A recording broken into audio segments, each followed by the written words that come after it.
Hello friends, good morning all of you. Today instead of professional communication, there will be lecture of democracy, elections and good governance. So for democracy, we people have Professor Santosh Matesa. He is from politics department. Currently he is working with Karmayur Bhaurao Patil College, Pandharpur. In two, three or whatever the 3-4 lectures, we are going to have discussion on democracy. So let me know, is my voice audible to all of you? आवाज येतोय का माझा सगळ्यांना? Yes, sir. Okay, fine. Matesh sir, I welcome you to the class of Division F, and you can start now.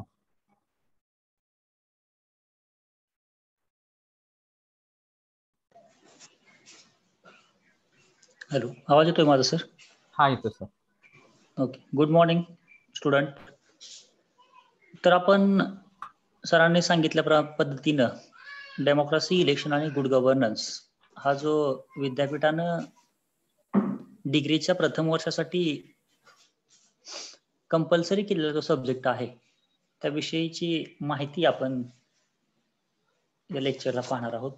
एकूणच जर आपण पाहिलं तर हा जो सब्जेक्ट आहे हा सब्जेक्ट 50 मार्काची ऑब्जेक्टिव्ह टाईपची क्वेश्चन बँक किंवा प्रश्नपत्रिका तुम्हाला असेल आणि त्यातून तुम्हाला 20 गुण मिळवणं गरजेचं आहे. या विषयाकडे अत्यंत चांगल्या दृष्टिकोनातून पाहणं गरजेचं आहे. कारण जर तुम्ही हा सब्जेक्ट पास झाला नाही तर तुम्हाला जी मिळणारी तुमची इंजिनिअरिंगची डिग्री आहे ती डिग्री विद्यापीठ देत नाही. त्याच्यामुळं हा सब्जेक्ट कंपल्सरी पास होणं अत्यंत गरजेचं आहे.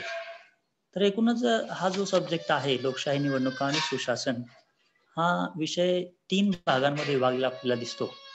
त्याच्यामध्ये पहिला भाग आहे तो म्हणजे लोकशाही, दुसरा आहे तो म्हणजे स्थानिक स्वराज्य संस्थांच्या निवडणुका, याच्यामध्ये ग्रामीण आणि नागरिक, आणि जो तिसरा भाग आहे याच्यामधला तो म्हणजे सुशासन. अशा पद्धतीनं आपल्याला या 3 घटकांची माहिती जी आहे ती आपल्याला पाहायची आहे. एकूणच जर आपण पाहिलं तर आपला जो पहिला घटक आहे तो म्हणजे लोकशाही. याच्यामध्ये जर आपण पाहिलं तर लोकशाही म्हणजे काय आहे तर लोकांची सत्ता असलेली आपल्याला दिसून येते आणि लोकांनी चालविलेली प्रत्यक्ष किंवा अप्रत्यक्ष सत्ता याला आपण काय म्हणतोय, लोकशाही असं म्हणतो.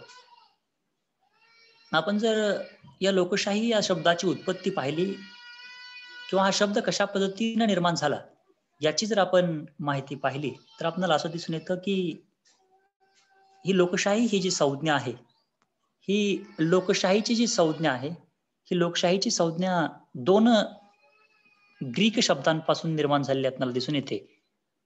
त्याच्यामध्ये पहिला शब्द आहे तो म्हणजे डेमॉस, त्याला आपण लोक असं म्हणत असतो, आणि दुसरा शब्द आहे तो म्हणजे क्रेट्स, याला आपण सत्ता असं म्हणतो. म्हणजेच लोक आणि सत्ता या 2 शब्दांपासून आपण जर पाहिलं तर या लोकशाही या शब्दाची उत्पत्ती किंवा निर्मिती झालेली आपल्याला दिसून येते.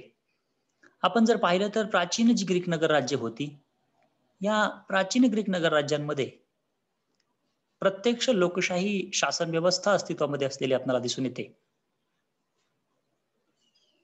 प्राचीन ग्रीक नगर राज्यांमध्ये जे लोक आहेत किंवा जे नागरिक आहेत ते प्रत्यक्षपणे कारभारामध्ये भाग घेत असत.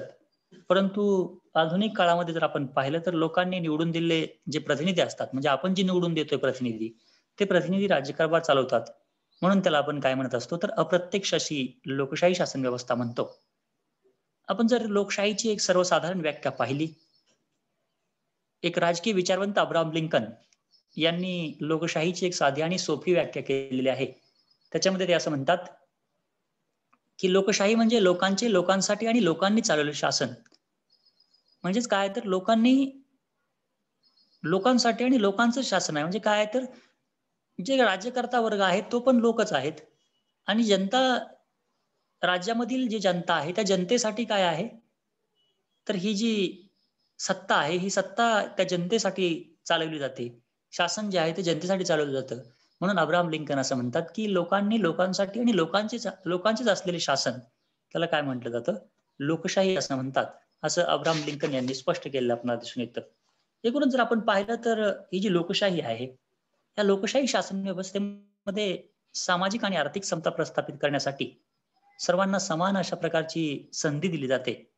मग त्याच्यामध्ये आपण जर पाहिलं तर निवडणुकांसारख्या घटकामध्ये भाग घेणं असेल, त्याच्यामध्ये प्रचार करणं असेल, निवडणूक लढविणे असेल, किंवा जे शासन संस्था आहे किंवा जो शासन चालवणारा जो वर्ग आहे, त्या शासन चालवणाऱ्या वर्गावरती टीका करणं असेल, अशा प्रकारची जी स्वातंत्र्य आहेत ती राजकीय स्वातंत्र्यामध्ये दिलेली आपल्याला दिसून येतात.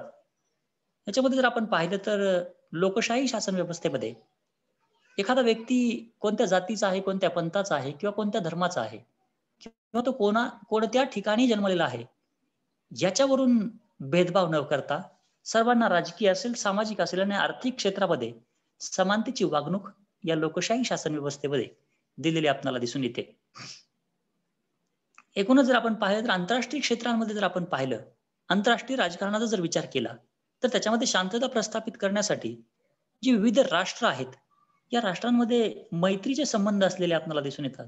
आणि हे मैत्रीचे संबंध जर वाढवायचे असतील, या राष्ट्रांमध्ये असणारे त्यांचे राजकीय संबंध असतील, आर्थिक संबंध असतील, हे जर वाढवायचे असतील तर त्याच्यामध्ये लोकशाही शासन पद्धती आवश्यक असलेली आपल्याला दिसून येते. म्हणजे एकूण जर आपण पाहिलं तर लोकशाही शासन व्यवस्था जी आहे, ही लोकशाही शासन व्यवस्था प्रत्येक राज्यांमध्ये, प्रत्येक देशांमध्ये अस्तित्वात येणे अत्यंत गरजेचं असलेलं आपल्याला दिसून येतं. त्याच्यानंतर जर आपण पाहिलं तर लोकशाहीचा विकास कशा पद्धतीनं या लोकशाहीची उत्पत्ती झाली, याच्याविषयी थोडक्यात आपण पाहणार आहोत. आपण जर पाहिलं तर जी प्राचीन ग्रीक नगर राज्य आहेत, या प्राचीन ग्रीक नगर राज्यांमध्ये लोकशाही शासन पद्धती जी आहे, ती शासन पद्धती अस्तित्वामध्ये होती.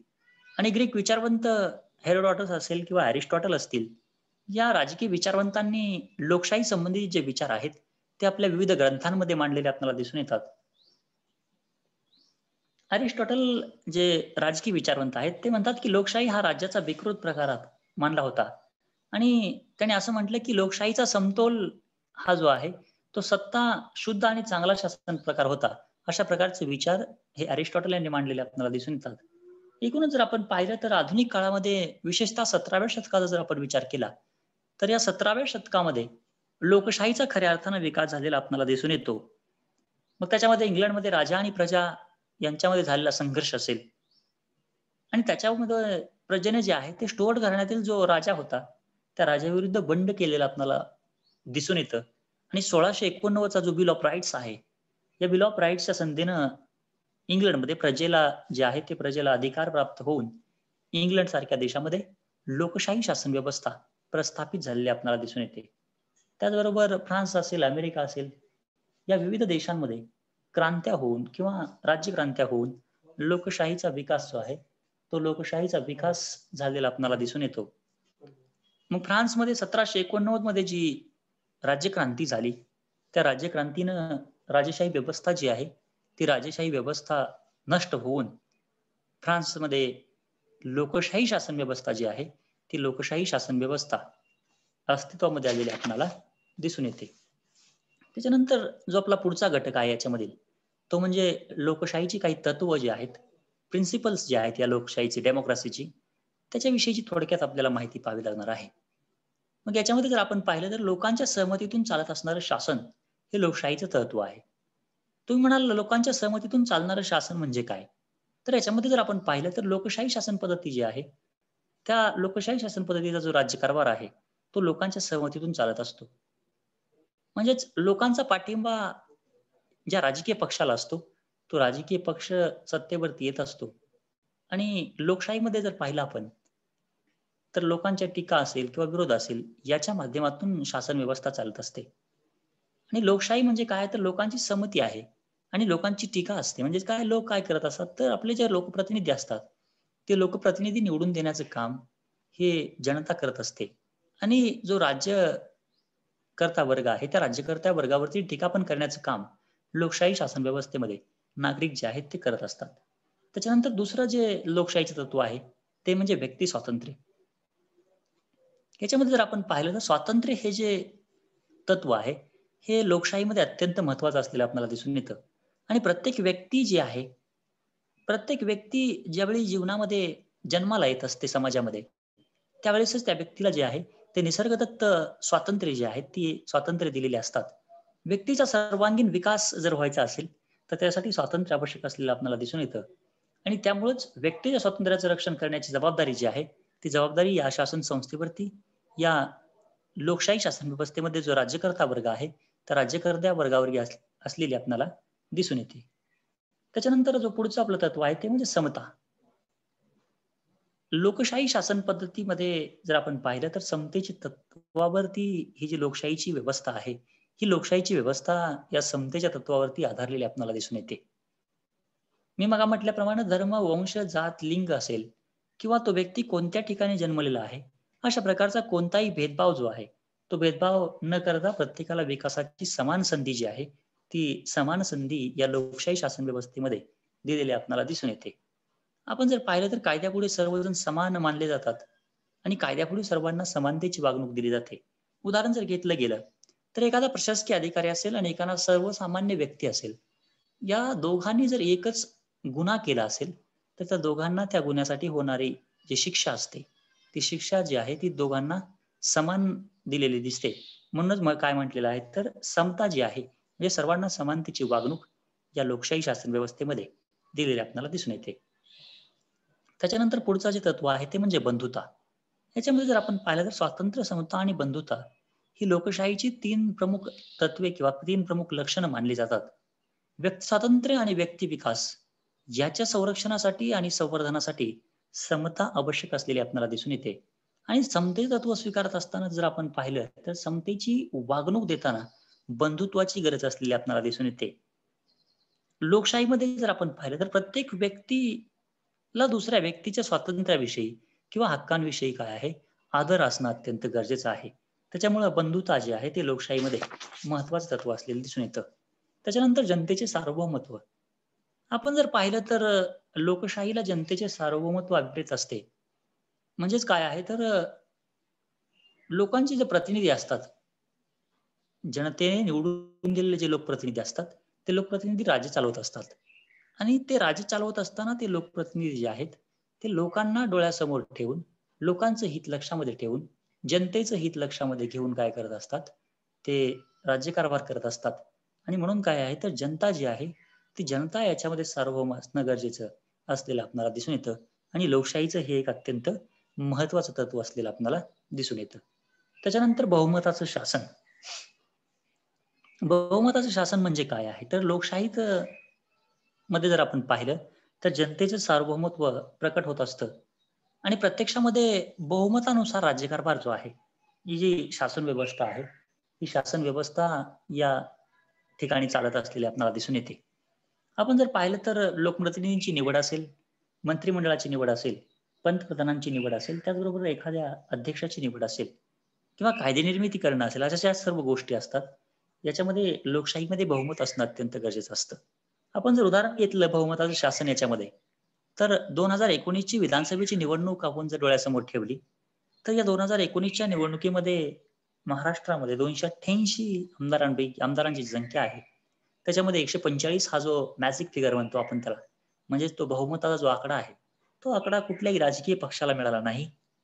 आणि त्याच्यामुळं शिवसेना, राष्ट्रवादी आणि काँग्रेस या 3 राजकीय पक्षांनी एकत्र येऊन बहुमताचं शासन जे आहे ते शासन निर्माण केलेलं आपण पाहिलेलं आहे.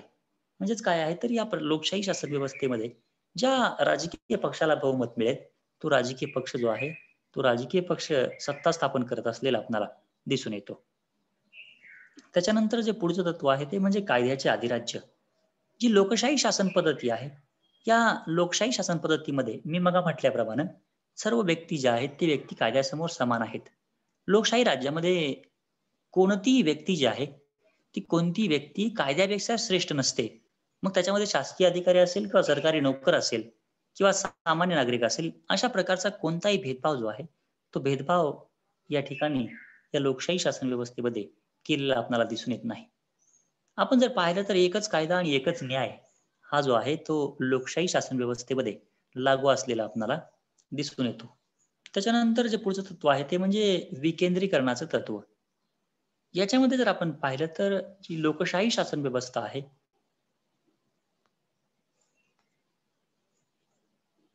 जी लोकशाही शासन व्यवस्था आहे, या लोकशाही शासन व्यवस्थेमध्ये सत्तेचं जे केंद्रीकरण आहे ते होऊ न देणं अत्यंत गरजेचं असतं. म्हणजेच काय आहे तर सत्ता विकेंद्रित झाली पाहिजे. सत्तेचं वेगवेगळ्या भागामध्ये विभाजन होणं अत्यंत गरजेचं असलेलं आपल्याला दिसून येतं. म्हणजेच काय आहे तर जर आपण पाहिलं तर एकाच व्यक्तीच्या हातामध्ये जर सर्व सत्ता दिली, तर तो हुकुमशहा बनण्याची शक्यता असते. परंतु तीच जर सत्ता वेगवेगळ्या व्यक्तींच्या हातामध्ये असेल किंवा वेगवेगळ्या विभागांच्या माध्यमातून चालवली जात असेल, तर काय आहे तर ती जी सत्ता आहे ती समाजामधील सर्वसामान्य व्यक्तीपर्यंत पोहोचण्यासाठी काय होते आहे, मदत होत असलेली आपल्याला दिसून येते. म्हणजेच काय तर विकेंद्रीकरणाचं जे तत्व आहे, हे विकेंद्रीकरणाचं तत्व या लोकशाही शासन व्यवस्थेमध्ये अत्यंत महत्त्वाचं असलेलं आपल्याला दिसून येतं. त्याच्यानंतर जबाबदार शासन पद्धती. याच्यामध्ये जर आपण पाहिलं तर लोकशाहीमध्ये जी शासन संस्था असते, ती शासन संस्था लोकांना जबाबदार असते आणि लोकांना डोळ्यासमोर ठेवून किंवा लोक हेच उद्दिष्ट आपलं ठेवून ही जी शासन व्यवस्था असते, ती लोकशाहीमध्ये काम करत असलेली आपल्याला दिसून येते. म्हणजेच लोकशाहीत जर आपण पाहिलं तर शासन संस्थेला जबाबदारीनं राज्यकारभार करावा लागत असतो. मग त्याच्यामध्ये सामान्यतः जर आपण पाहिलं तर संसदीय लोकशाही शासन पद्धतीला आपण काय म्हणतो? जबाबदार शासन पद्धती असं म्हणतो. ही जी लोकशाही शासन व्यवस्थेची तत्वे आहेत, ही लोकशाही शासन व्यवस्थेची तत्वे अत्यंत महत्त्वाची असलेली आपल्याला दिसून येतात. त्याच्यानंतर पुढचा जो आपला घटक आहे तो म्हणजे लोकशाहीचे जे विविध प्रकार आहेत, ते आपल्याला या ठिकाणी अभ्यासाचे आहेत. मग आपण जर पाहिलं तर लोकशाहीचे प्रामुख्याने 2 प्रकार पडत असलेले आपल्याला दिसून येतात. मग त्याच्यामध्ये प्रत्यक्ष लोकशाही, त्याला आपण डायरेक्ट डेमोक्रेसी असं म्हणतो आणि दुसरा आहे तो म्हणजे प्रातिनिधिक लोकशाही किंवा त्याला आपण अप्रत्यक्ष लोकशाही असंही म्हणत असतो. मी सुरुवातीलाच म्हटल्याप्रमाणे की प्राचीन ग्रीक नगर राज्यांमध्ये प्रत्यक्ष लोकशाही शासन व्यवस्था मध्ये होती आणि त्या प्राचीन ग्रीक नगर राज्यामध्ये जी प्रत्यक्ष शासन व्यवस्था अस्तित्वामध्ये होती, त्याच्यामध्ये त्या राज्यामधील किंवा त्या देशामधील जे जनता आहे किंवा नागरिक आहे, ते लोक या शासन व्यवस्थेमध्ये, प्रशासकीय व्यवस्थेमध्ये, कामामध्ये याच्यामध्ये सहभाग घेत असलेले आपल्याला दिसून येतात. याच्यामध्ये जर आपण पाहिलं तर ही जी प्रत्यक्ष लोकशाही शासन व्यवस्था आहे, या प्रत्यक्ष लोकशाही शासन व्यवस्थेमध्ये काही प्रमाणामध्ये त्या प्रत्यक्ष लोकशाही शासन व्यवस्थेमध्ये नियंत्रण असणं अत्यंत गरजेचं असलेलं आपल्याला दिसून येतं. मग त्याच्यामध्ये जर आपण पाहिलं तर आधुनिक काळाचा जर आपण विचार केला, तर या आधुनिक काळामध्ये स्वित्झर्लंड हा जो देश आहे, या स्वित्झर्लंड देशामध्ये प्रत्यक्ष लोकशाही हा शासनाचा प्रकार जो आहे, तो शासनाचा प्रकार वेगवेगळ्या स्वरूपामध्ये असलेला आपल्याला दिसून येतो. मग त्याच्यामध्ये जर आपण पाहिलं तर स्वित्झर्लंडमध्ये जनमत असेल, उपक्रम असेल, प्रत्यावर्तन असेल आणि सार्वमत असेल. हे जे 4 घटक आहेत, त्याला आपण लोकशाहीच्या प्रत्यक्ष नियंत्रणाचे मार्ग असं म्हणत असतो. ह्या 4 घटकांच्या माध्यमातून प्रत्यक्ष लोकशाही जी आहे, ती प्रत्यक्ष लोकशाही नियंत्रित करण्याचा प्रयत्न याच्यामध्ये लोकशाही शासन व्यवस्थेमध्ये केलेला आपल्याला दिसून येतो. मग त्याच्यामध्ये जो लोकशाहीच्या प्रत्यक्ष नियंत्रणाचा जो मार्ग आहे, तो पहिला मार्ग तो म्हणजे जनमत प्रदर्शन. ज्याला जनमत प्रदर्शन म्हणजे काय? तर कायदेमंडळाकडून मंजूर झालेलं एखादं विधेयक किंवा एखादा कायदा राज्यातील नागरिकांपुढे सहमतीसाठी ठेवण्यात येतो आणि तो कायदा जो आहे तो नागरिकांना मान्य आहे का नाही हे पाहून त्या विधेयकाचं कायद्यामध्ये रूपांतरण केलं जातं. याला काय म्हटलं जातं? तर जनमत प्रदर्शन किंवा जनपृच्छा असं म्हटलं जातं. हे जे जनमत प्रदर्शन आहे ते ऐच्छिक आणि सक्तीचं अशा 2 प्रकारचं असलेलं आपल्याला दिसून येतं. त्याच्यानंतर पुढचा जो आपला लोकशाहीच्या नियंत्रणाचा मार्ग आहे, तो म्हणजे उपक्रम. ज्यावेळेस जनतेकडून एखादा कायदा निर्माण करण्यासाठी सूचना केली जाते, तेव्हा कायदेमंडळ काय करत असतं, तर जनतेच्या विनंतीनुसार एखादं विधेयक मंजूर करून घेतं आणि जेव्हा राज्यातील विशिष्ट संख्येने नागरिक काय करत असतात, त्या कायद्याच्या निर्मितीबाबत कायदेमंडळाला विनंती करतात आणि कायदेमंडळ जे आहे, ते त्यानुसार एखादा कायदा जर निर्माण करत असेल, तेव्हा त्याला आपण काय म्हणत असतो, तर जनोपक्रम असं म्हणतो. या जनोपक्रम हा जो घटक आहे, याचे पण 2 प्रकार असलेले आपल्याला दिसून येतात. मग त्याच्यामध्ये स्पष्ट जनोपक्रम असेल आणि अस्पष्ट जनोपक्रम असेल, अशा पद्धतीचे 2 प्रकार याही घटकामध्ये असलेले आपल्याला दिसून येतात. त्याच्यानंतर जो पुढचा मार्ग आहे तो म्हणजे प्रत्यावहन. याच्यामध्ये जर आपण पाहिलं तर जनतेने निवडून दिलेले जे प्रतिनिधी असतात, म्हणजे आपण जर पाहिलं तर आपण जे निवडून देतो प्रतिनिधी, मग ग्रामपंचायतीमध्ये सदस्य असतील, पंचायत समिती सदस्य असतील, जिल्हा परिषदेचे सदस्य असतील किंवा तुम्ही विधानसभेचे सदस्य निवडून देता म्हणजे आमदार खासदार निवडून देतो. हे निवडून दिलेले जे प्रतिनिधी असतात, हे प्रतिनिधी जर बेजबाबदारपणे वागत असतील तर त्यांना विशिष्ट मतदार संख्येने त्या पदावरून त्यांना रिटर्न बोलवण्याचा अधिकार जो आहे, तो अधिकार या प्रत्यावहन या घटकामध्ये असलेला आपल्याला दिसून येतो. मग याच्यामधील राज्यातील नागरिक जे आहेत ते एखाद्या लोकप्रतिनिधीच्या कार्यक्षमतेविषयी जर त्यांना वाटलं की बाबा हा आपण निवडून दिलेला लोकप्रतिनिधी व्यवस्थितपणे काम करत नाही, तर आपण काय करू शकतो, त्या लोकप्रतिनिधीला त्या पदावरून दूर करण्याचा अधिकार जो आहे तो या प्रत्यावहनमध्ये असलेला आपल्याला दिसून येतो.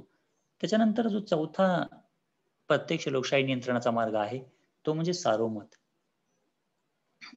याच्यामध्ये जर आपण पाहिलं तर एखाद्या राज्यातील एखाद्या विशिष्ट महत्वाच्या प्रश्नावरती जनतेचं प्रत्यक्ष मत घेतलं जातं, त्याला आपण काय म्हणत असतो तर सार्वमत असं म्हणत असतो.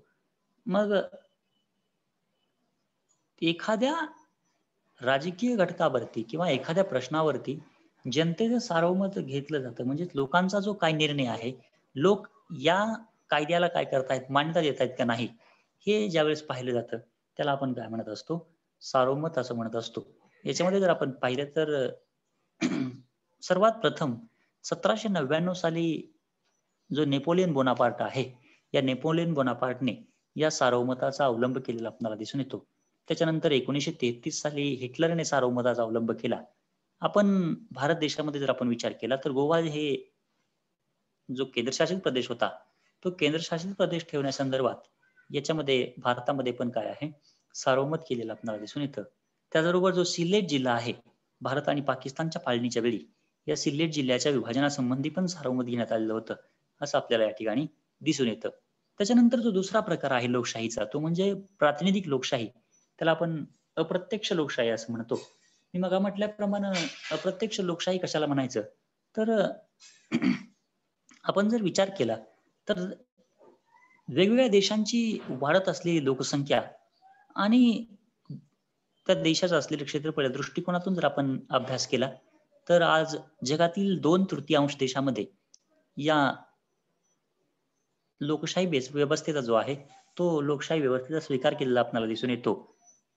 आणि वाढलेली लोकसंख्या याचा विचार करून प्रत्यक्ष लोकशाही शासन व्यवस्थेचा अवलंब न करता अप्रत्यक्ष लोकशाही शासन व्यवस्थेचा अवलंब अनेक देशांनी केलेला आपल्याला दिसून येतो. म्हणजेच काय आहे तर जनता जी आहे, जनता आपल्या निवडणुकांच्या माध्यमातून आपले प्रतिनिधी निवडून देते आणि जनतेने निवडलेले जे प्रतिनिधी आहेत ते प्रतिनिधी काय करत असतात तर शासन कारभार किंवा शासन संस्था चालवण्याचा प्रयत्न त्या लोकप्रतिनिधीच्या माध्यमातून केलेला आपल्याला दिसून येतो. मग आपण जर पाहिलं तर इंग्लंड, अमेरिका असेल, फ्रान्स असेल किंवा भारत असेल, स्वित्झर्लंड असेल, जर्मनी असेल, अशा जवळजवळ जगातील 2/3 देशामध्ये लोकशाहीची शासन पद्धती जी आहे ती लोकशाही शासन पद्धती स्थिर झालेली आपल्याला दिसून येते. मग याच्यामध्ये जर आपण पाहिलं तर वेगवेगळ्या देशांनी वेगवेगळ्या प्रकारची लोकशाही शासन व्यवस्था स्वीकारलेली आपल्याला दिसून येते. त्याच्यामध्ये इंग्लंड आणि भारत या देशांमध्ये संसदीय लोकशाही शासन व्यवस्था अस्तित्वामध्ये असलेली आपल्याला दिसून येते. त्याच्यानंतर अमेरिका असेल, फ्रान्स असेल या देशांमध्ये अध्यक्षीय लोकशाही शासन व्यवस्था आहे. स्वित्झर्लंडमध्ये संमिश्र शासन पद्धती असलेली दिसून येते. त्याच्यानंतर पाकिस्तान सारख्या देशामध्ये नियंत्रित लोकशाही व्यवस्था असलेली आपल्याला दिसून येते. म्हणजेच काय आहे तर लोकशाहीमध्ये भारतामध्ये जे भारताने संसदीय लोकशाही शासन व्यवस्थेचा स्वीकार केलेला आहे त्याच्यामध्ये भारतीय घटनेच्या सरनाम्याचा जर आपण विचार केला किंवा भारतीय राज्यघटनेचा जर आपण विचार केला तर भारतीय राज्यघटनेच्या सरनाम्यामध्ये भारत हे एक सार्वभौम समाजवादी लोकशाही आणि धर्मनिरपेक्ष प्रजासत्ताक राज्य असेल अशा प्रकारचा उल्लेख या संसदीय लोकशाही शासन व्यवस्थेमध्ये भारताच्या राज्यघटनेमध्ये केलेला आपल्याला दिसून येतो. त्याच्यानंतर ही जी प्रातिनिधिक लोकशाही आहे या प्रातिनिधिक लोकशाहीचे काही गुण जे आहेत ते गुण महत्वाचे असलेले आपल्याला दिसून येतात. मग त्याच्यामध्ये पहिला याचं मेरिट जे आहे त्याच्यामध्ये पहिलं आहे ते म्हणजे व्यक्ती स्वातंत्र्याचं संरक्षण आणि व्यक्तीचा विकास. आपण जर पाहिलं तर जी अप्रत्यक्ष लोकशाही शासन व्यवस्था आहे याच्यामध्ये व्यक्ती स्वातंत्र्याला प्राधान्य दिलेलं आपल्याला दिसून येतं आणि राज्य जे आहे ते राज्य व्यक्तीच्या स्वातंत्र्याचं रक्षण करेल अशा प्रकारची विचारधारा या अप्रत्यक्ष लोकशाही शासन व्यवस्थेमध्ये असलेली आपल्याला दिसून येते. त्याच्यानंतर समानतेची वागणूक. या लोकशाहीमध्ये जर आपण पाहिलं तर समतेच्या तत्वाला अधिक प्राधान्य दिलेलं आपल्याला दिसून येतं आणि लोकशाहीमध्ये सर्वांना समानतेची वागणूक जी आहे ती सर्वांना समानतेची वागणूक दिलेली आपल्याला दिसून येते. या लोकशाही शासन व्यवस्थेमध्ये कायद्याचं अधिराज्य असलेलं आपल्याला दिसून येतं. म्हणजेच काय आहे तर कायद्यासमोर सर्व व्यक्ती ज्या आहेत त्या सर्व व्यक्ती समान असलेल्या आपल्याला दिसून येतात. मी मग म्हटल्याप्रमाणे धर्म असेल, जात असेल, पंथ असेल किंवा ती व्यक्ती कोणत्या ठिकाणी जन्मलेली आहे याच्यावरून लोकशाही शासन व्यवस्थेमध्ये कोणत्याही प्रकारचा भेदभाव केलेला आपल्याला दिसून येत नाही.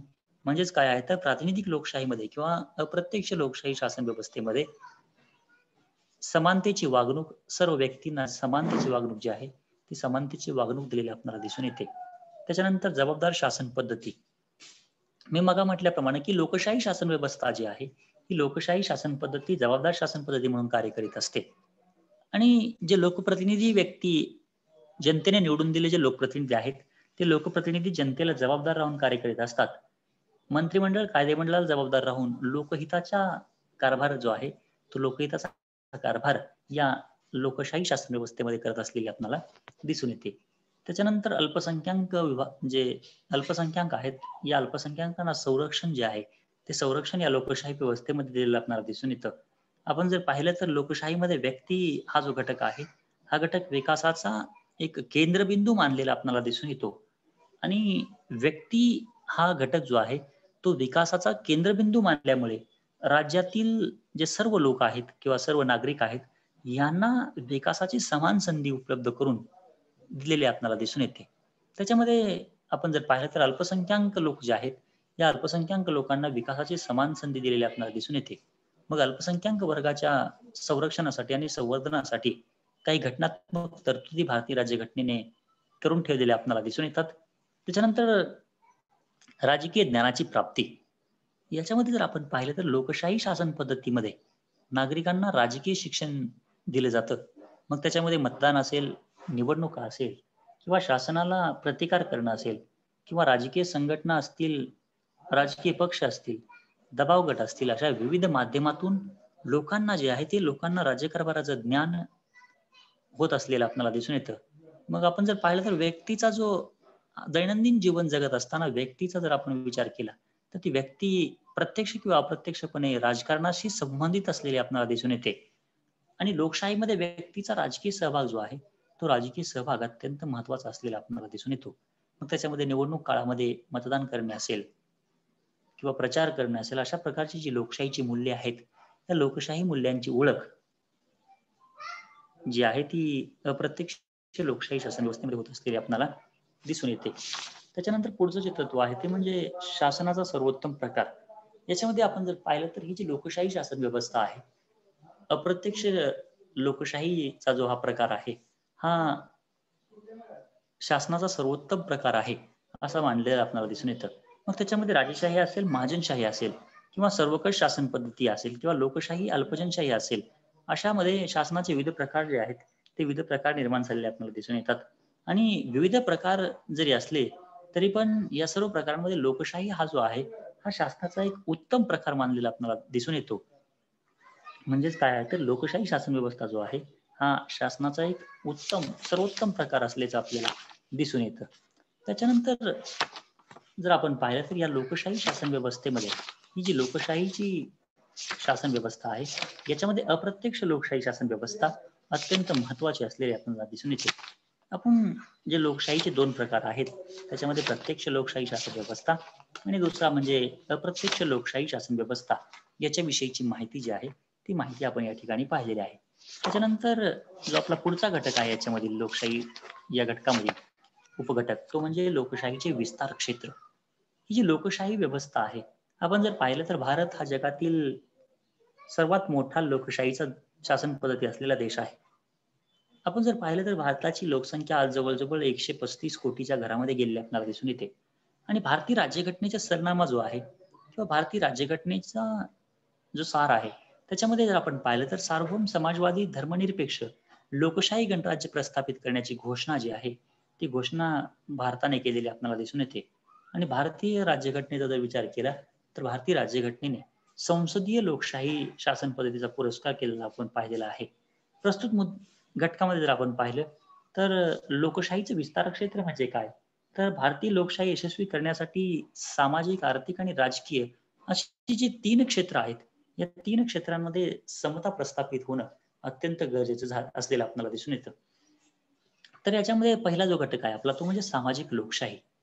समाजामध्ये जर आपण पाहिलं तर समाज व्यवस्थेमध्ये आपण जर पाहिलं तर समाज व्यवस्थेची जी रचना आहे, ती समाज व्यवस्थेची रचना एखाद्या उतरंडीप्रमाणे किंवा शिडीप्रमाणे असलेली आपल्याला दिसून येते. मग त्याच्यामध्ये वरिष्ठ स्तर असेल, कनिष्ठ स्तर असेल, अशी स्तररचना असलेली आपल्याला दिसून येते. आणि वरिष्ठ स्तरांमध्ये जर आपण पाहिलं तर ह्या वरिष्ठ स्तरांना समाज व्यवस्थेमध्ये विशिष्ट अधिकार दिलेले आपल्याला दिसून येतात. तर कनिष्ठ स्तर आहे, त्या कनिष्ठ स्तराला अधिकार जे आहेत, ते अधिकार कमी असलेले आपल्याला दिसून येतात. मग त्याच्यामध्ये सामान्यतः वंश असेल, व्यवसाय असेल, जात असेल, धर्म असेल, पंथ असेल किंवा संपत्ती असेल, शिक्षण असेल, इत्यादी निकषांवरती आपण जर पाहिलं तर विविध स्तरांचे रूपांतर केलेलं आपल्याला दिसून येतं. आपण जर पाहिलं तर समाज व्यवस्थेमध्ये वरिष्ठ कनिष्ठ असेल, उच्च नीच असेल, गरीब श्रीमंत असेल, स्त्री पुरुष असेल, शिक्षित सुशिक्षित, अशिक्षित आणि सुशिक्षित असेल, अशा प्रकारचे वर्गभेद जे आहेत ते वर्गभेद निर्माण झालेले आपल्याला दिसून येतात. त्याच्यामध्ये या वर्गभेदामुळे सामाजिक विषमता जी आहे, ही सामाजिक विषमता या लोकशाही शासन व्यवस्थेमध्ये होत असलेली आपल्याला दिसून येते. मग जेव्हा समाजामध्ये विषम व्यवस्था निर्माण होऊन सामाजिक अन्याय होऊ लागतो, तेव्हा लोक जे आहेत ते सामाजिक न्यायाची अपेक्षा करत असतात. मग समाजातील कनिष्ठ दुर्बल लोक सामाजिक न्यायाची मागणी करत असतात. अशा वेळी जे राज्यकर्ता वर्ग असतो, त्या राज्याने त्या व्यक्तींना विशेष सवलती किंवा अधिकार देणं अत्यंत गरजेचं असतं आणि त्याच्या माध्यमातून सामाजिक न्याय जो आहे, तो सामाजिक न्याय सर्वांना दिला गेला पाहिजे. अशा पद्धतीची शासन व्यवस्था या लोकशाही शासन व्यवस्थेमध्ये असलेली आपल्याला दिसून येते.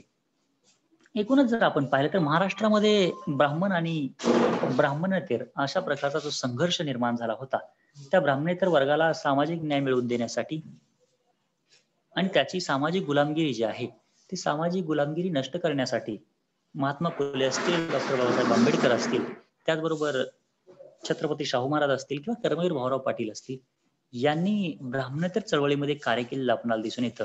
मग आपण जर विचार केला तर महात्मा फुले यांनी सत्यशोधक समाजाची जी आहे, ती समाजाची चळवळ सुरू करून समाजात असणारे दुर्बल असतील, कनिष्ठ असतील, या वर्गाला विकासाची समान संधी मिळवून देण्यासाठी त्यांनी प्रयत्न केलेले आपण पाहिलेले आहेत.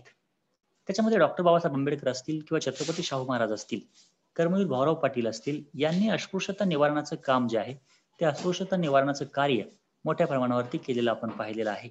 महात्मा गांधीजींचे अस्पृश्यता निवारणाचे कार्य अत्यंत कौतुकास्पद असलेलं आपल्याला दिसून येतं. त्याच्यामध्ये प्रत्येक व्यक्तीला समाजाकडून त्याच्या पात्रतेची वागणूक मिळाली पाहिजे, अशा प्रकारचे विचार या सामाजिक लोकशाहीमध्ये व्यक्त केलेले आपल्याला दिसून येतात. त्याच्यामध्ये जर आपण पाहिलं तर दक्षिण आफ्रिकेसारख्या देशात जर आपण विचार केला तर दक्षिण आफ्रिकेमध्ये काळ्या लोकांवरती अन्याय करणारे कायदे जे आहेत, ते कायदे रद्द करून सामाजिक न्याय व्यवस्था किंवा सामाजिक न्याय प्रस्थापित करण्याचं काम जे आहे, ते नेल्सन मंडेला यांनी केलेलं आपल्याला दिसून येतं. तर थोर अमेरिकन निग्रो नेते डॉक्टर मार्टिन ल्युथर किंग यांनी नागरी स्वातंत्र्याचा लढा जो आहे, तो नागरी स्वातंत्र्य लढा कायदेभंगाच्या तत्त्वज्ञानाचा उभारलेला होता. त्याच्यानंतर महात्मा गांधीजींनी स्वातंत्र्य प्राप्तीसाठी मोठ्या प्रमाणावरती कार्य केलेलं आपण पाहिलेलं आहे. त्याच्यानंतर जो पुढचा घटक आहे तो म्हणजे आर्थिक लोकशाही. याच्यामध्ये जर आपण पाहिलं तर आज आपण विज्ञानाच्या युगामध्ये म्हणजेच 21व्या शतकामध्ये आर्थिक न्यायाच्या संकल्पनेला विशेष महत्व प्राप्त झालेलं आपल्याला दिसून येतं. मग त्याच्यामध्ये सामान्यतः प्रत्येक व्यक्ती जी आहे, ती प्रत्येक व्यक्ती आपल्या मूलभूत गरजांची पूर्तता करण्याचा प्रयत्न जो आहे, तो या आर्थिक लोकशाही व्यवस्थेमध्ये करत असलेली आपल्याला दिसून येते. मग त्याच्यामध्ये समाजातील जी उपलब्ध असणारी साधन सामग्री आहे, या उपलब्ध असणाऱ्या साधन सामग्रीचा न्याय्य वितरण करून व्यक्तींच्या प्राथमिक गरजांची पूर्तता करता येते. आपण जर विचार केला तर आर्थिक न्यायाचा जेव्हा आपण विचार करत असतो तेव्हा आर्थिक समता प्रस्थापित होणं अत्यंत गरजेचं असल्याचे आपल्याला दिसून येतं. मग त्याच्यामध्ये आर्थिक न्यायाची जी संकल्पना आहे ती आर्थिक न्यायाची संकल्पना कार्ल मार्क्स असतील, चार्ल्स फरियर असतील इत्यादी विचारवंतांनी स्पष्ट केलेले आपल्याला दिसून येते. त्याच्यामध्ये जर आपण पाहिलं तर आर्थिक विषमतेमध्ये दारिद्र्य असेल, बेकारी असेल, उपासमार असेल, आर्थिक सत्तेचे केंद्रीकरण असेल, या कारणाने व्यक्ती ज्या आहेत त्या व्यक्तीचं आर्थिक स्वातंत्र्य या ठिकाणी धोक्यात येत असलेलं आपल्याला दिसून येतं.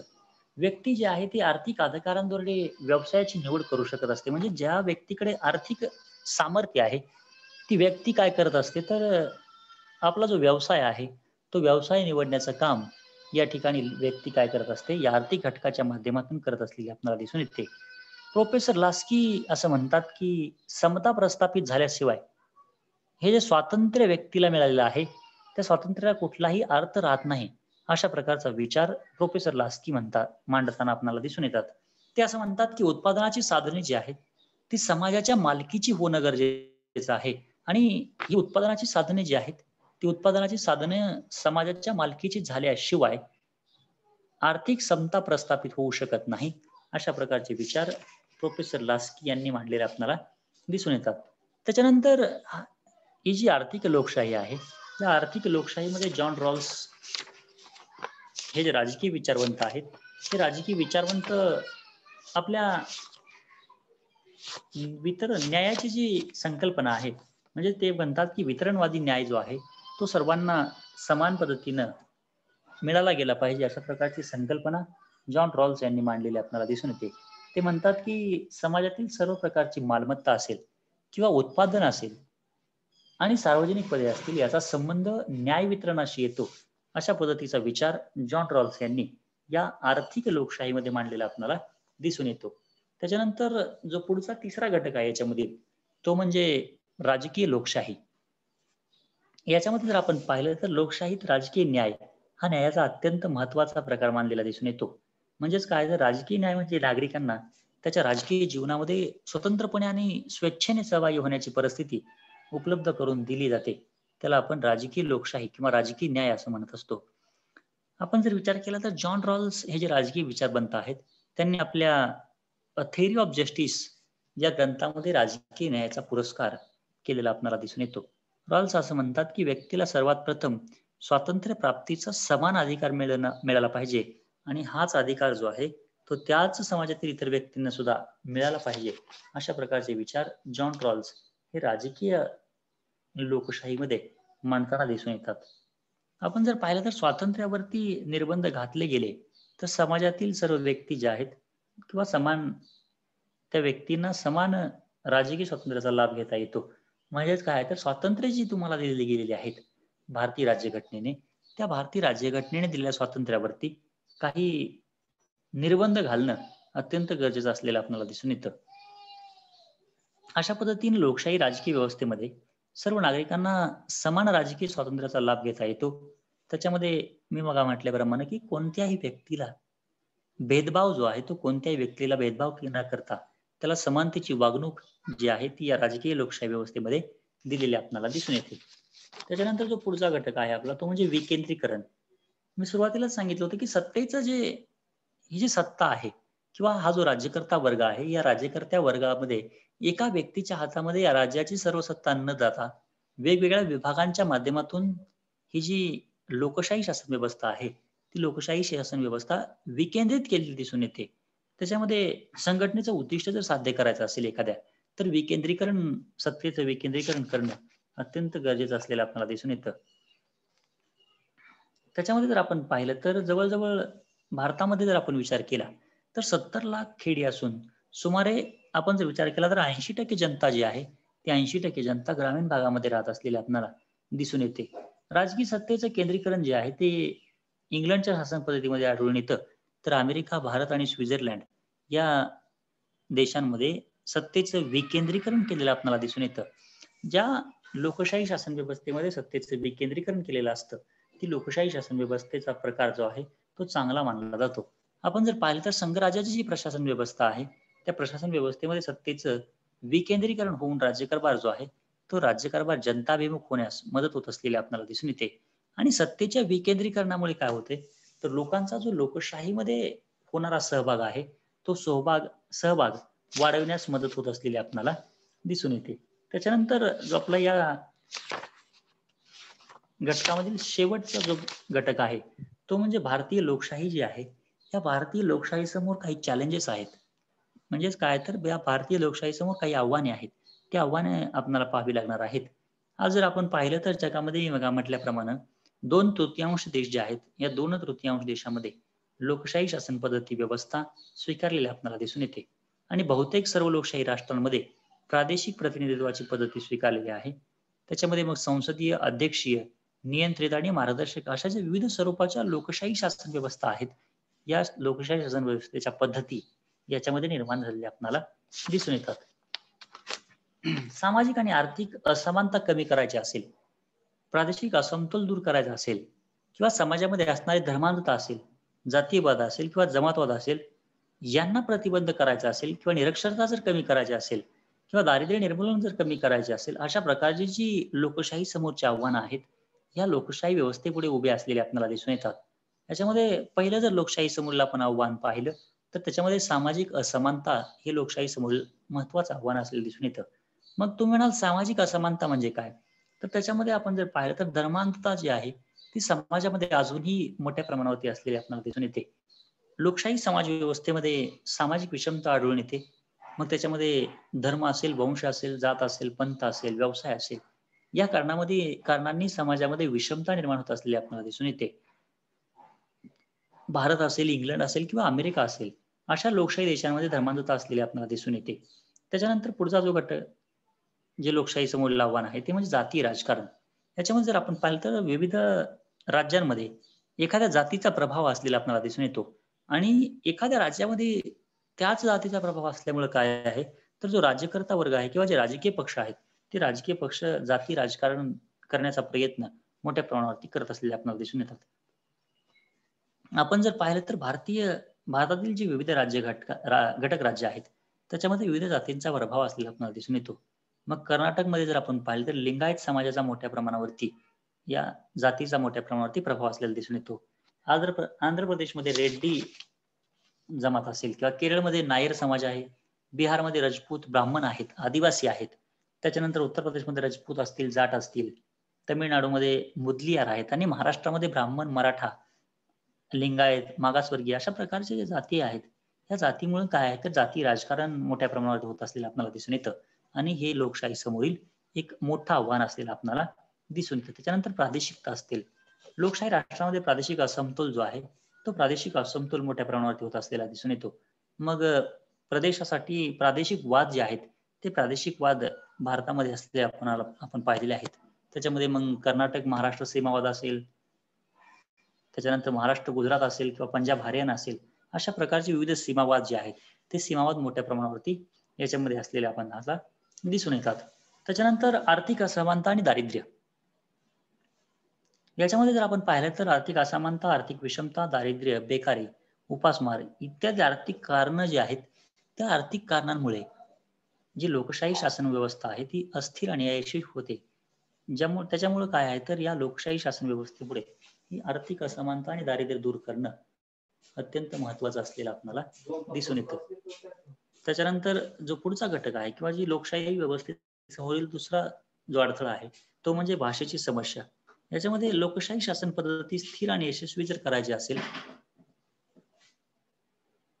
तर लोकशाहीचा जो कारभार आहे, तो लोकशाहीचा कारभार एकाच भाषेतून चालणं अधिक श्रेयस्कर ठरतं. परंतु आपण जर पाहिलं तर भारतामध्ये इंग्रजी आणि हिंदी या 2 भाषांमधून संसदीय कामकाज जे आहे, ते कामकाज चाललेलं आपल्याला दिसून येतं. आपण जर पाहिलं तर देशामध्ये जवळ-जवळ 22 प्रमुख भाषा असलेल्या आपल्याला दिसून येतात. त्याच्यामध्ये या भाषेच्या आधारावरतीच राज्यांची निर्मिती जी आहे, ती देशामध्ये झालेली आपल्याला दिसून येते. मग त्याच्यामध्ये 14 राज्य आणि 6 केंद्रशासित प्रदेशाची निर्मिती आहे, ती या भाषेच्या आधारावरती झालेली आपल्याला दिसून येते. त्याच्यानंतर जो पुढचा याच्यामुळे लोकशाही समोर आव्हान आहे, ते म्हणजे निरक्षरता. 2011च्या जनगणनेचा जर आपण विचार केला, तर 2011च्या जनगणनेनुसार भारतामध्ये जवळ-जवळ 26% लोक जे आहेत, ते 26% लोक निरक्षर असलेले आपल्याला दिसून येतात. आणि देशामध्ये जर आपण पाहिलं तर निरक्षरतेचं सर्वात जास्त प्रमाण जे आहे ते बिहारमध्ये असलेलं आपल्याला दिसून येतं. लोकशाही यशस्वी जर करायची असेल तर राज्यामध्ये सुशिक्षित आणि सुजाण नागरिक, सुसंस्कृत नागरिक निर्माण होणं अत्यंत गरजेचं असलेलं आपल्याला दिसून येतं. आपण जर पाहिलं तर आपल्या भारत देशाच्या तुलनेमध्ये इंग्लंड असेल, फ्रान्स असेल किंवा स्वित्झर्लंड असेल, या देशांमध्ये साक्षरतेचं जे प्रमाण आहे ते साक्षरतेचं प्रमाण 100% असलेलं आपल्याला दिसून येतं. आणि त्या देशांमध्ये साक्षरतेचं प्रमाण 100% असल्यामुळं लोकशाही शासन व्यवस्था जी आहे ती पद्धती किंवा ही व्यवस्था त्या ठिकाणी स्थिर किंवा यशस्वी झालेली आपल्याला दिसून येतं. त्याच्यानंतर जर आपण पाहिलं तर भारतीय लोकशाही समोरील सर्वात मोठं जे आव्हान आहे ते म्हणजे बेकारी. आपण जर पाहिलं तर भारत देशामध्ये बेकारी ही जी आहे ती मोठ्या प्रमाणावरती उग्र स्वरूप धारण करत असलेली आपल्याला दिसून येते. भारतामध्ये दोन प्रकारची बेकारी असलेली दिसून येते. मग त्याच्यामध्ये सुशिक्षित बेकार आणि अशिक्षित बेकार असे दोन प्रकार असलेले आपल्याला दिसून येतात. बेकारी म्हणजे काय आहे तर रोजगार व्यवसाय मिळवण्याची इच्छा असताना व्यक्तींना रोजगार उपलब्ध होत नसतो. म्हणजे त्यांना काय आहे व्यवसाय किंवा एखाद्या प्रकारचं काम न मिळणं त्याला आपण काय म्हणत असतो तर बेकारी असं म्हणतो. भारतामध्ये सातत्याने होणारी जी लोकसंख्येची वाढ आहे आणि त्याचबरोबर निरक्षरतेचं वाढत असलेलं प्रमाण याच्यामुळे काय आहे तर भारत देशामध्ये मोठ्या प्रमाणावरती बेकारी निर्माण होत असलेली आपल्याला दिसून येते. आणि लोकशाही शासन व्यवस्थेमधील बेकारी हे सर्वात मोठं आव्हान असलेलं आपल्याला दिसून येतं. त्याच्यानंतर पुढचा जो घटक आहे तो म्हणजे राजकारणाचं गुन्हेगारीकरण. याच्यामध्ये जर आपण पाहिलं तर राजकारणामध्ये वाढत असलेली गुन्हेगारी ही अलीकडील काळातील एक मोठी समस्या निर्माण होत असलेली आपल्याला दिसून येते.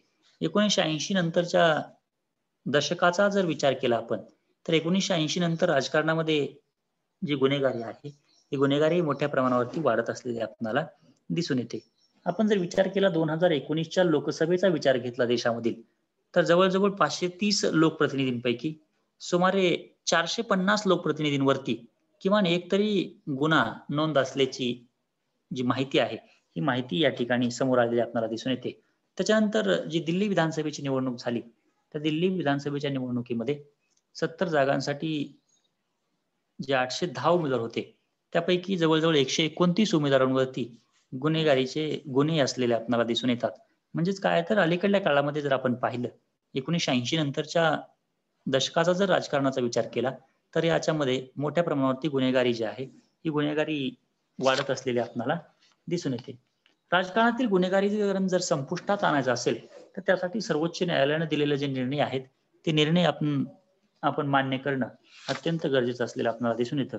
मग राजकारणातील गुन्हेगारीकरण नष्ट करण्यासाठी जे न्यायालयाने काही निर्णय दिले त्याच्यामुळे न्यायालयाने असे काही निर्णय दिले ते म्हणजे न्यायालय असं म्हणते की एखाद्या संसदीय सदस्यावरती असणारा गुन्हा जर सिद्ध झाला तर त्या संसद सदस्याला किंवा राज्यातील कायदेमंडळाचा जर तो सदस्य असेल तर त्याला त्वरित अपात्र ठरवणं अत्यंत गरजेचं आहे. म्हणजे जर एखादा विधानसभेचा सदस्य असेल आणि त्याच्यावरती गुन्हेगारीचा जर एखादा गुन्हा असेल आणि तो जर गुन्हा न्यायालयाने सिद्ध केला तर त्याला त्वरित त्याचं सदस्यत्व जे आहे ते सदस्यत्व अपात्र ठरणं अत्यंत गरजेचं आहे. त्याचबरोबर गुन्हा सिद्ध झालेला जो व्यक्ती आहे तो तुरुंगातून निवडणूक लढवता येणार नाही अशा पद्धतीची जी तरतूद आहे ही तरतूद करणं गरजेचं आहे. परंतु आपण पाहतो जर एखादा व्यक्ती न्यायालयीन कस्टडीत असेल तरीही तो विधानसभेची निवडणूक असेल किंवा खासदारकीची निवडणूक असेल तो निवडणूक लढवू शकतो. याच्यामध्ये जर आपण पाहिलं तर एक साधं उदाहरण घेतलं 2019च्या विधानसभेचं महाराष्ट्र विधानसभेचं तर मोहोळ जो मतदारसंघ आहे त्या मोहोळ मतदारसंघामध्ये रमेश कदम हे जे निवडणुकीसाठी उभा राहिलेले उमेदवार होते ते उमेदवार त्याच्या अगोदरच्या पंचवार्षिकला काय होते आमदार होते तिथे मोहोळमध्ये. आणि ज्यावेळेस त्या गुन्हा त्यांच्यावरती सिद्ध झाला आणि त्यावेळेस ते तुरुंगामध्ये असतानाही त्यांनी काय केली अपक्ष म्हणून या मोहोळ मतदारसंघामधून निवडणूक लढवलेली आपल्याला दिसून येते. ही जी निवडणूक सदस्यत्व अपात्रतेसंबंधीच्या या राजकारणाच्या गुन्हेगारीकरणामध्ये ज्या न्यायालयाने तरतुदी केलेल्या आहेत त्या तरतुदींची अंमलबजावणी लोकशाही शासन व्यवस्थेमध्ये होणं अत्यंत गरजेचं असलेलं आपल्याला दिसून येतं. त्याच्यानंतर ही जी लोकशाही आहे ही सुरक्षित ठेवण्यासाठी काही उपाययोजना करणं अत्यंत गरजेचं आहे. मग त्याच्यामध्ये लोकशाहीविषयी ही लोकांच्या मनामध्ये जागरूकता निर्माण केली गेली पाहिजे. आणि स्वातंत्र्य समता जी आहे ती स्वातंत्र्य आणि समता प्रस्थापित होणं या लोकशाही शासन व्यवस्थेमध्ये अत्यंत गरजेचं असलेलं आपल्याला दिसून येतं. मग त्याच्यामध्ये राजकीय, आर्थिक आणि सामाजिक समता प्रस्थापित होणं अत्यंत गरजेचं आहे. त्याच्यानंतर शांतता आणि सहकार्य याची आवश्यकता या लोकशाही शासन व्यवस्थेमध्ये असलेली आपल्याला दिसून येते. सुजाण आणि सुसंस्कृत नागरिक जे आहेत ते नागरिक आणि आदर्श व्यक्तींकडे देशाचं नेतृत्व किंवा राज्याचं नेतृत्व असणं या लोकशाही शासन व्यवस्थेमध्ये महत्वाचं आहे. लोकशाहीमध्ये सुजाण आणि सुसंस्कृत नागरिक असतील तरच त्या नागरिकांच्या दर्जावरती त्या राज्यातील या लोकशाही यशस्वी किती प्रमाणामध्ये होईल हे अवलंबून असलेलं आपल्याला दिसून येतं.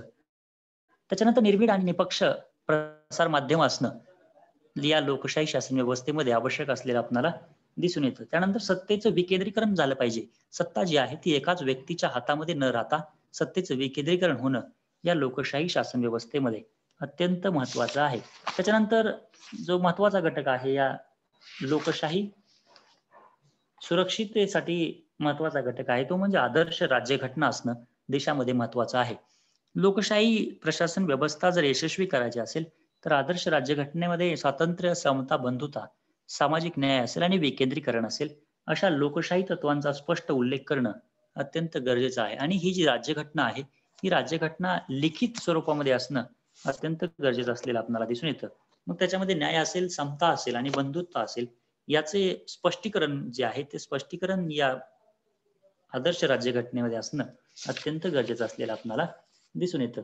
एकूणच आपण या लोकशाही या घटकामध्ये लोकशाही म्हणजे काय, लोकशाहीचे प्रकार कोणकोणते आहेत, लोकशाही समोर असणारी कोणकोणती आव्हानं आहेत आणि राजकारणाचं गुन्हेगारीकरण कशा पद्धतीनं या लोकशाही व्यवस्थेमध्ये होत आहे याच्याविषयीची माहिती जी आहे ती माहिती आपण या ठिकाणी या घटकामध्ये अभ्यासलेली आहे. जर कोणाला काही शंका असेल तर तुम्ही मला विचारा.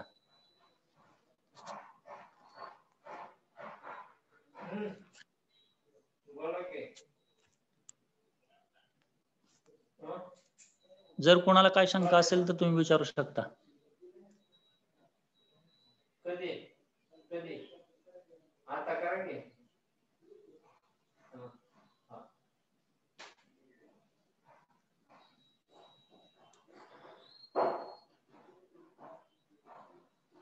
ठीक आहे, तर आपला जो पुढचा घटक आहे स्थानिक स्वराज्य संस्थांच्या निवडणुका या घटकाविषयीची माहिती आपण पुढच्या लेक्चरला पाहूया.